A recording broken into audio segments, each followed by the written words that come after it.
ഓണം ദിവസങ്ങളിൽ കറി വെക്കാനെടുത്ത വെള്ളക്കടലയുടെ കുറച്ച് ബാക്കിയുണ്ട്. അതുകൊണ്ട് എന്താ ചെയ്യാൻ പറ്റുകയെന്ന് ഞാനിങ്ങനെ ആലോചിക്കുന്നത്.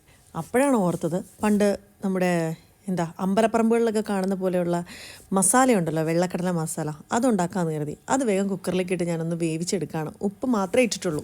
അതിനുവേണ്ടി കൈ കിട്ടിയ എല്ലാത്തരം പച്ചക്കറിയും ഞാൻ എടുത്തിട്ടുണ്ട് കേട്ടോ. സവാള, പച്ചമാങ്ങ, തക്കാളി, ക്യാരറ്റ്, ക്യാബേജ്, ഇതെല്ലാം തന്നെ ഉണ്ട് കേട്ടോ.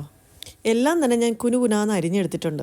പിന്നെ അതിൻ്റെ കൂടെ കുറച്ച് മല്ലിയില ഇല്ലെങ്കിൽ പിന്നെ അതിൻ്റെ ഒരു ടേസ്റ്റ് കിട്ടില്ല. അതിനുവേണ്ട മസാലപ്പൊടികളായിട്ടുള്ള മഞ്ഞൾപ്പൊടി, മുളക് പൊടി, ഗരം മസാല, പിന്നെ കുറച്ച് കുരുമുളക് പൊടിയും കൂടി ഇട്ടിട്ട് അതിൻ്റെ കൂടെ കുറച്ച് ഉപ്പും കൂടി ഇട്ടു കേട്ടോ. ഞാൻ നന്നായിട്ടൊന്ന് മിക്സ് ചെയ്ത് കൊടുത്തു.